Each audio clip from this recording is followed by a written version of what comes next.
Ito isang proof na umabot tayo sa 33 kph max speed. Ito ang pinakamurang dual motor electric scooter sa balat ng Pilipinas. Si InMotion C10 from Motor Electric. Meron tayong 10 inches tube type tires, C-type suspension, dual pole na to for stability. Tapos meron tayong headlight dito. May grip tape na yung apakan yan para makapit. Same go sa likod, C-type suspension, 10 inches tires. Meron tayong 700 watts motor dito sa likod. Meron din tayo sa harap. So top speed natin is around 35 kph. Meron na rin tapalodo, harap likod para pag umulan, safe na safe ka. Tara, gamitin natin to, no? So ito yung dashboard natin. Makikita nyo dito yung power button natin. Minimalist display. Meron tayong bell.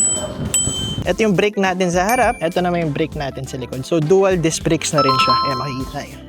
Nice. So aside from that, meron tayong signal lights. Oh, di ba? Baba-baba ng presyo tapos ganyan na yung features, ibang level. Okay, testingin natin to. So, kinaganda na ito is yung suspension niya. Sobrang lambot to. Grabe. And very compact body na ito. So, if sasakay yun sa kotse, magaan lang siya, nasa 20 kilos. Tapos, ang pitit lang nung body niya. So, yung battery pala na ito is 36 volts 10 Ah. Lithium-ion battery na. That can run up to 30 to 40 kilometers. So, ang pitit ng build na ito, mabilis ka lang makakasingit-singit sa trapiko. O, tinawa, overtake tayo kasi naka-dual drive to. At sudden brakes, kayang-kaya kasi naka-dual mechanical disc brakes tayo. Hataw tayo, baby. Okay, we are running 35 kph. Nabot na natin yung speed, top speed. And for sure, hindi ito mahirapan sa ahonan kasi dalawa yung motor nito.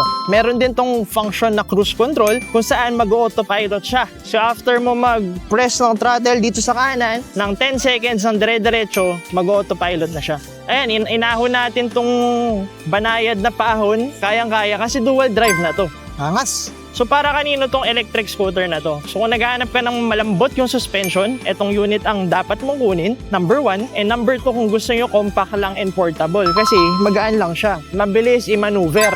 Woo! Powerful makinarya, baby. Diba? Bali wala yung mga lubak-lubak. Woo!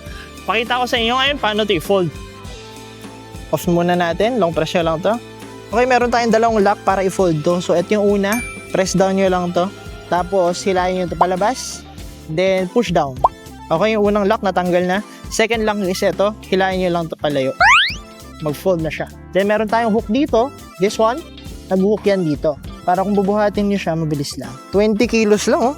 Imagine nyo, dual drive pero magaan. Tapos, ang ganda ng suspension. Tapos, napakamura ng presyo. This unit is available now at Motor Electric. Message us for more details. Tara na at maglesonan, baby.